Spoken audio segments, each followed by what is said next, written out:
All right, good evening, everyone. I'd like to start off by introducing you to Matthew. Matthew is an 8-year-old amputee above the elbow due to cancer at a younger age. His family took the advice of their doctor and got him a traditional prosthesis. The prosthesis simply doesn't work for him. He can't wear it around because he can't reliably use it. And so at the core, that's the problem we're trying to solve. Able to make individuals able to do more things independently and to do more on their own. And in the United States alone, there are 350,000 of these individuals, and that statistic can grow by up to 50,000 each year. And so these people have certain solutions available to them. There are the $100,000 solutions. This is a DECA arm, BionUX V3. These have almost everything you can imagine. Multi-articulated hands, EMG activation, and even some sensory feedback by vibration actuation. On the other end of the spectrum, you have the couple $100 solution. This is mostly aesthetic. You may have seen the Iron Man on the movies. And it doesn't quite, the grasp doesn't quite close all the way. It is controlled by EMG, and it is mainly for children. Our arm, slightly more expensive than the other 3D printed arm, is controlled by EMG, has 2 degrees of freedom, one in the elbow, one in the grasp. And most importantly, we've added a new dimension by representing the sense of touch to the user in a way that's never been done before. So here's basically how it works. An EMG sensors use signal which gets sent eventually to the motor. The motor closes the flexible fingers around an object or on a surface. Then the haptic sensors pick up that signal and feed it to our haptic actuator. That presents the pressure and vibration, i.e. surface texture, to the user of the arm. And so if we look at where this places us in comparison to the other solutions, you have the high cost, high functionality and low cost, low functionality in the opposite corners. And then you have Autobot that's like a traditional prosthesis, like the one that Matthew's family wanted. And so this solution is made up of several different components, pulling from several different disciplines of engineering. And I'll start with the mechanical subsystem. This is a under-actuated system using one DC motor, a pulley system that connects the fingers that are organized in a pattern that mimics the way that most grasps are that you use. This allows, the pulley system allows, if one finger gets stuck, the rest of the fingers can still close. And these fingers are an innovation in themselves because they're made out of NinjaFlex. NinjaFlex hasn't been characterized to the extent that we wanted to use it. And so we went into our MTS machine and gathered this data, some of our data you can see here. And this tells us the relationship of a stress and strain for NinjaFlex, and we can use that to inform design decisions, and the data can possibly be published later. And so ultimately we need to figure out, is the arm going to work compared to the other solution? Well, you remember the Iron Man arm didn't quite close all the way. And so we can evaluate how our arm is working by simply how hard can it grasp an object. And so if we look at the multi-articulated hands, we're looking at above 3.3 kilograms force of pinch. This is about 8 pounds. We're below that, around 2 kilograms force of grasp. But that's still a legitimate amount to grasp an object. This thing will give you a very firm pinch. And so what tells the mechanical system what to do, EMG system, this has the ability to have multi-classification or grasp activation. What that means is that you can flex, and 3 different levels of flexing it can tell and grasp accordingly. This feature is not seen in any other open source design.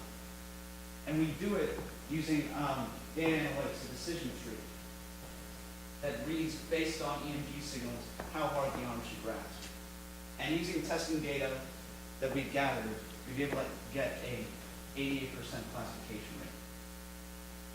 And so this EMG, the mechanical system, and eventually as we see the haptic system, need to communicate with one another. And that's with the Intel Edison. This is a new electronics platform, developer platform that came out this And this Edison step, you can get it for about $100 and has the computing power of about a 2,000 font desktop computer. And so you can see the multidisciplinary nature of this project. But I'll invite Adrian out on the stage to talk about the keystone of the project, which is haptic sensory feedback. All right. Thanks, Matt. So before we get started, I want to talk about human. So we're a pretty great machine, right? And we have the ability to see, we have the ability to smell, we have the ability to taste, the ability to hear, and then there's the ability to touch. We grab objects, we sense their surface textures, we sense how hot or cold they are, we sense how hard we squeeze or how soft we squeeze. So recreating those sensations in a prosthetic arm requires the ability to collect those signals. So if you break it down, touch is broken down into orientation, understanding where your limbs are located in space, positioning your fingertips, understanding the low and high frequency accelerations you experience when you rub your hand on a soft or rough surface, understanding the three-dimensional forces when you exert force on a surface, and then stretch. Pretty self-explanatory. So then, the first part of the project is collecting surface textures using sensors. The way that we did that is that we used an accelerometer. We separated it and we specified a bandwidth frequency between 10 and 1,000 hertz, which is given by published research papers, the typical sense of touch for humans can experience. So here you can see just some sample data of the data being collected by the sensor. Then there's collecting pressure. So there's a lot of different techniques that we could have taken with this. You can use force sensing resistors, which essentially measure the change in the impedance of the resistor and then correlate a voltage, which then can be used to correlate to a force. Then there's other techniques that people have explored, for example, using a barometer. So here you can see in this figure is, on the left is a barometer, and on the right is the accelerometer. These are very tiny sensors. But the problem is that barometers, they measure changes in altitude. They don't necessarily measure changes in pressure. So then there's a process that we have to do to convert the barometer into a pressure sensor. The way that we did that is that we actually created custom fingertip molds in which we can pour silicone into the mold, degas it over a period of 12 hours, and at the end of it, we have custom fingertip sensors that are able to measure pressure as opposed to altitude. So going forward, just to give you some idea of scale, this is a standard paperclip. This sensor is able to measure pressure, temperature, and low and high frequency accelerations. In addition, there's collecting, but then there's displaying of the information. So the way that we display surface textures is using what they call linear resonant actuators. In other terms, a vibration motor. So you can see here, by rubbing the sensor on a rougher surface, the LRA would vibrate and try to recreate that frequency of sensation, as compared to rubbing it on a very smooth calculator screen. The motor doesn't necessarily move or vibrate, giving the distinction between a smooth and a rough surface. So then from there, to give you more scale, because when designing this prosthetic arm, you have to consider its size, the weight, the cumbersomeness of this arm for a patient who's going to use it. And so it's very small, very light, very easily accessible and integratable into our arm. So going forward, how does it work? So we do very rudimentary additions in the digital domain of the acceleration in the X, Y, and Z direction. We do some processing, we convert it into an analog signal, we do some analog signal processing, and then we output that signal and send it directly to the LRA, which sort of tries to track those changes in frequency displayed to the user. So then going forward, there's surface textures, then there's grip force feedback. Now there's two theories behind grip force feedback. There's two approaches we thought of.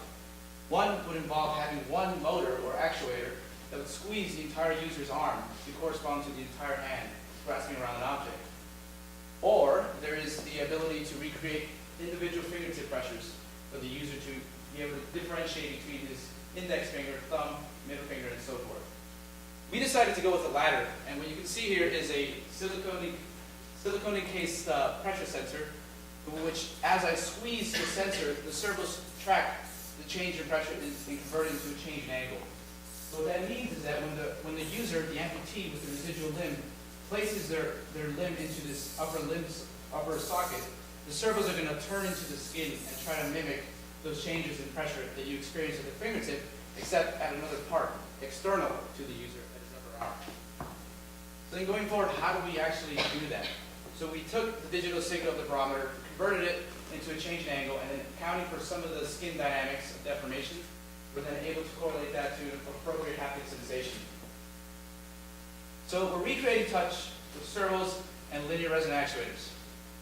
And so here's an example of the fully integrated system without the LRAs though, but you can see the servos they sort of react to change, and they would essentially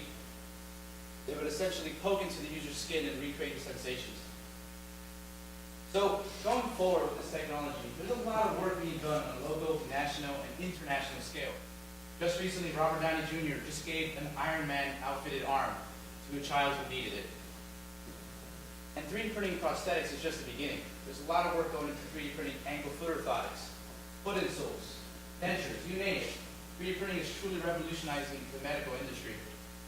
And so our vision, our efforts are to consolidate all these open source movements that all these hobbyists and tinkerers are currently forming into one integrated effort so that these devices and these products can go to these patients much faster at a much more effective rate. And so by creating BionUX, we're setting the industry standard. So in the words of Benjamin Franklin, this project is still very much not yet finished. There's a lot of work that needs to be done. There's a lot of development into technology, a lot of research that still needs to be completed before we can truly say that this device is revolutionary. We're making the steps to get there, one at a time. So I just want to end off by saying that people are not broken, technology is. And that with these efforts, eventually we'll make it better for these people. Thank you.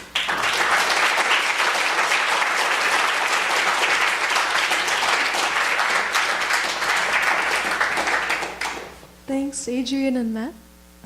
So now we'll pause for questions from the judges first, and then others if we have time. Max? Actually, as you can probably hear me about it. Do you use any learning algorithms in the development of your numerics for taking sensors and making decisions?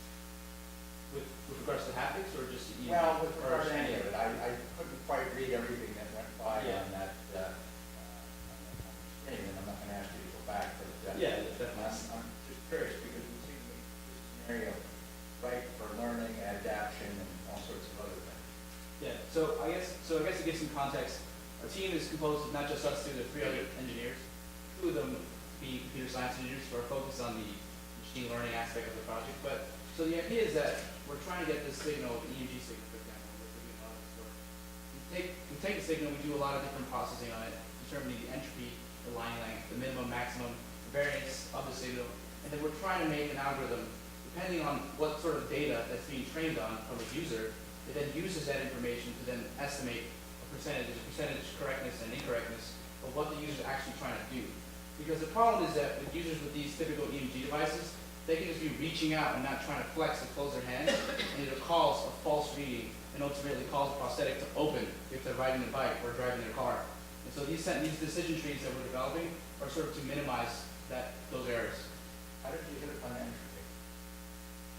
Entropy of the signal is just something that you work on. Okay. Yeah. Thank you. Thanks. Other questions from the judges? Mark? Yes, sir. So, Matthew, has he tried it? Like it? So that's the goal, is by the end of this project, we'll finish the full integrated protocol beyond what we'll be able to try out. So he hasn't been able to try it yet. Tried anything? So we've mounted the interface to his own around for several hours. We found it to be very comfortable. That much we've tried.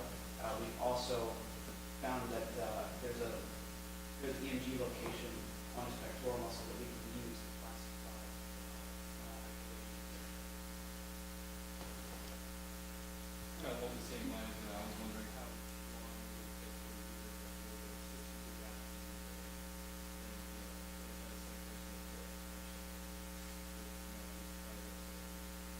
how long would it take?